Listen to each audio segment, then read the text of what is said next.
আরে, ওখানে অত ভিড় কিসের? কি খাচ্ছে সবাই ওখানে? আমাকে তো দেখতেই হয়। কি হলো জসিম ভাই? আমার পিঠাটা আগে দাও। সেই কখন থেকে দাঁড়িয়ে আছি, তুমি দেখছি আমায় চিনতেই পারছো না। দিচ্ছি ভাই দিচ্ছি, সবাইকে দিচ্ছি। তোমরা আস্তে ধীরে খাও দেখি। চার পাঁচটা পিঠের গন্ধে কেমন মোমো করছে। আমি তো পিঠের বাড়িই খুঁজছিলাম, এখন তো দেখছি আস্ত দোকানটাই পেয়ে গেছি। বেশ বেশ, এখন আর তাহলে পিঠে খাওয়াই কমতে হবে না। দোকানে তো অনেক ভিড়, আমি এসে তোমাকে হাতে হাতে সাহায্য করব। হ্যাঁ রাজুর মা, তাই এসো। আমি তো একা হাতে সামলাতে পারছি না।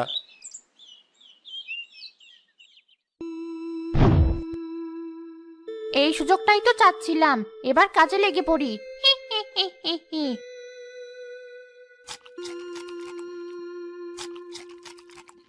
ওরে বাবা, মানুষের বউটা তো দেখছি এদিকেই আসছে। বাইরে যা ভিড়, আজকের মতো আমি যাই, নইলে খুব বিপদে পড়বো।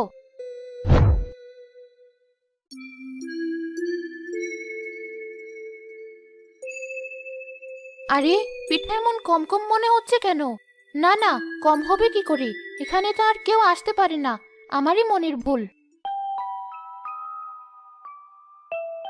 ওই দোকানের পিঠের স্বাদ এখনো যেন মুখে লেগে আছে। এমন স্বাদের পিঠে কতকাল খাইনি। রোজ যদি ওই পিঠে খেতে পারতাম তাহলে তো মন্দ হতো না, কিন্তু সে কি আর আমার কপালে আছে?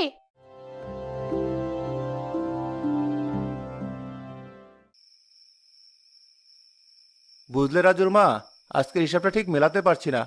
বড্ড গড়বড় লাগছে। কেন, আজ আবার কি হলো? পিঠের তুলনায় টাকার হিসাবটা মনে হচ্ছে কম কম লাগছে। তা যা বলেছ। আজ আমারও বিকেলবেলা রান্নাঘরে গিয়ে পিঠে কেমন কম কম মনে হচ্ছিল, কিন্তু রান্নাঘরে তুমি আমি ছাড়া কে ঢুকবে? যা হওয়ার হয়েছে, এবার থেকে খুব সাবধানে থাকতে হবে।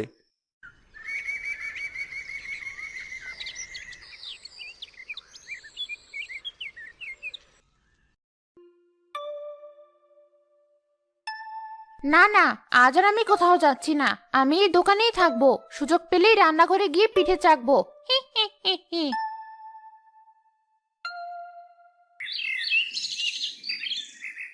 ওই তো রাজু আসছে। আহারে, স্কুল ছেড়ে আসতে আসতে আমার ছেলেটার মুখটা কেমন শুকিয়ে গেছে। তার মানে ওটাই ওই দোকানদারের ছেলে। বেটাকে যদি কবজা করতে পারি তাহলে আর আমার পিঠে খাওয়াই কষ্ট হবে না।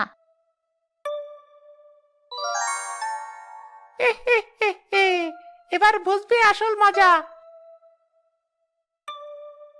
আয় বাবা আয়। আহারে, ছেলেটার মুখটা কেমন শুকিয়ে গেছে। রাজুর মা, ওকে ভিতরে নিয়ে যাও। হ্যাঁ বাবা, আজকে স্কুল থেকে ফিরতে আমার অনেক